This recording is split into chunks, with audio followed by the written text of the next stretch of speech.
Ladies and gentlemen, good afternoon. You may be seated.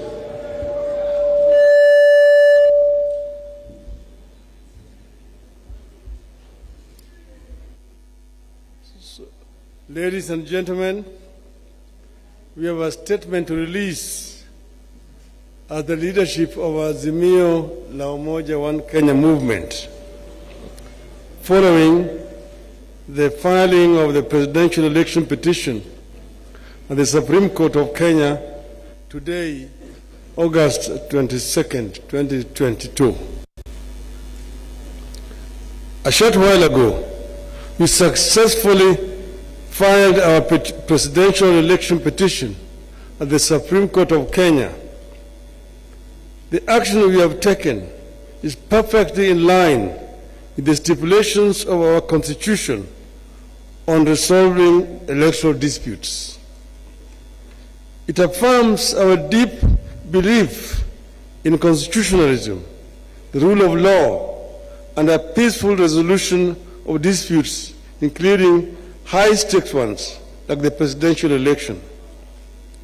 We have been shocked that as we prepare to go to court, others tried to stop us. Kenyans and all those who followed our campaign will recall that fighting and ending corruption in Kenya was a core agenda throughout our campaign as Azimio la Umoja One Kenya coalition party. The presidential election results announced last week represent that continuing struggle, pitting the forces for democracy and good governance against the corruption cartels that are so determined that they will stop at nothing to take control of the government and this country.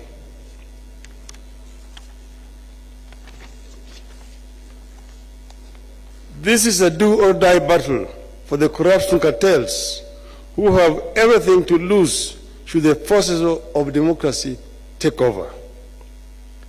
The corruption cartels are prepared to compromise electoral systems, bribe electoral officials, make security systems look other way, or even kill in order to find their way to power and their ill-gotten wealth and continue stealing from the public.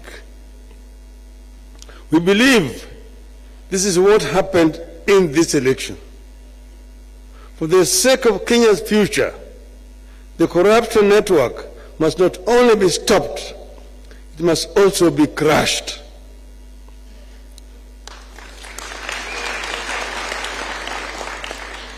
This attempted takeover of the country in this election has not been an isolated phenomenon. It has been in the works every election cycle. The corruption cartel has been intruding into our elections by not only financing specific candidates, but also by threatening or assassinating candidates and election officials. The corruption cartels have steadily been moving into manipulating electoral demands and suppressing the participation of voters who support rival political formations. Their activities that make it clear voters and votes do not matter have progressively reduced voter turnout in Kenya. At times, the cartels have have triggered intense conflict between security forces and themselves as they strive to compromise elections.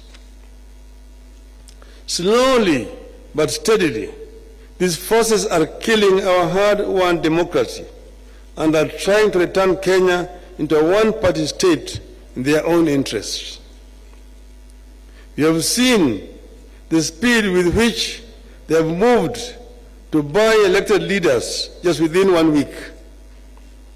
After being denied the numbers at lower levels elections, like members of the National Assembly, members of the county assemblies and governors, These corruption cartels are working and buying leaders who have been elected on other parties' tickets to kill our democracy and also make the work of containing corruption at lower levels equally less effective. All these efforts have important political costs for our country, and they should not be underestimated. The corruption cartels know there are multiple benefits for them if they take over. Their members dealing in illegal drugs will thrive through greater ease in the transportation and distribution of drugs throughout the country. They will access intelligence information for more corruption. They will gain protection from the police for their leaders and their illegal activities. They will institute weaker or no restrictions at all for the money laundering, and they will ensure nobody else but them thrive. This potential array of favors for the cartels makes the capturing of government a profitable do-or-die venture for them. But it marks the beginning of the end of Kenya as we know it today.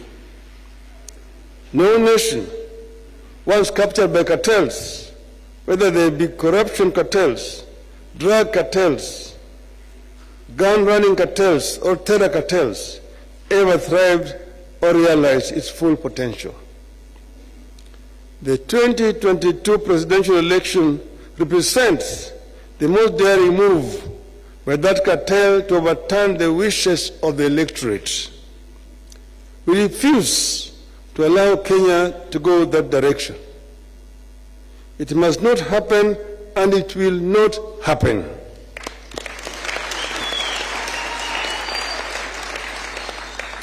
This is what the steps we have taken today and the ones we will take going forward are all about. To stop the corruption cartels from getting to the heart of our nation and government, the presidency, and to stop the corruption cartels from jeopardizing electoral health and democracy in our country. Otherwise, we'll have no country. Our supporters deserve the support of all our citizens and all the citizens and leaders of the world who believe in democracy, constitutionalism, and the rule of law. This is the time to walk the talk.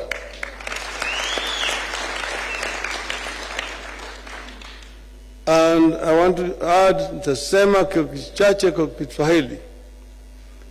Leo tumefikisha kesi yetu mbele ya mahakama kuu taifa letu juu ya yale janga ambayo imefanyika katika uchaguzi ambayo tumefanya wiki mbili iliyopita. Tuna hakika ya kwamba tuko na ushahidi wa kutosha ya kuonyesha kwamba sisi ndio tulishinda uchaguzi huu. Imedhihirika wazi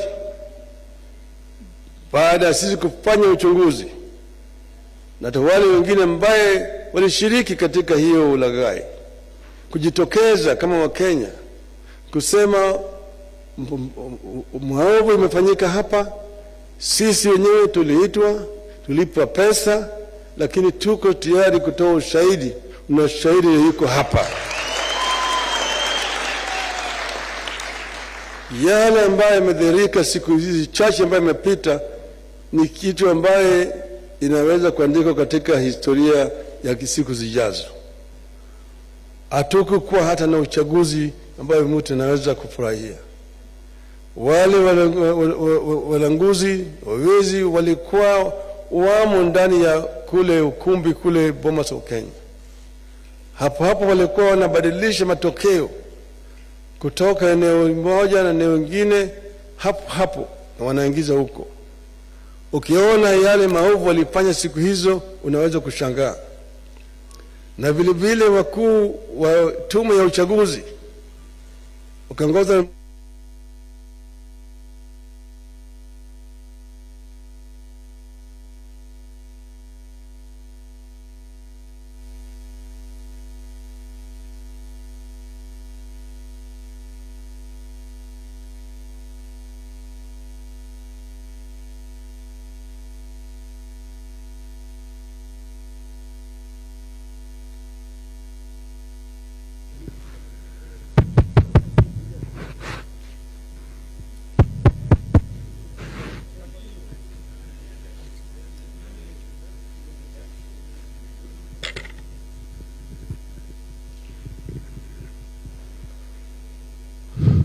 samaha.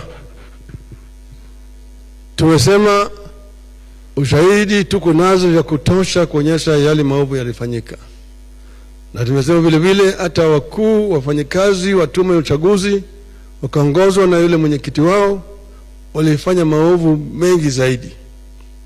Ukiona mwenyekiti mwenyewe akitofautiana na wanachama wake na kutangaza hata kama ma constituencies 31 kutoka yao ilikuwa hajawekwa pale, na aibu kubwa kwa demokrasia ya Kenya. Lakini tunatoa shukrani kwa Wakenya kwa kusimama imara na vile vile kuonyesha utulivu wakati huu. Tunasema Wakenya wangoje wawe na subira. Maana yake tunasema subira huvuta heri. Tuna hakika ya kwamba mwishowe ukweli itajulikana, na hiyo ukweli itapata sisi huru. Kwa hivyo sisi nasema asanteni sana Wakenya wote pale kila mahali mko, hata marafiki wetu kutoka ng'ambo ambao wako hapa.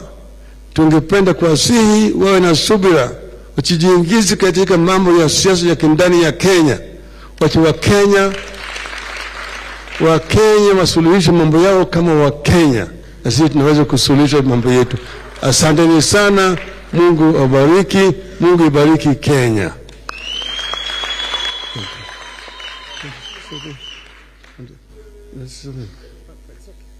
Asante sana.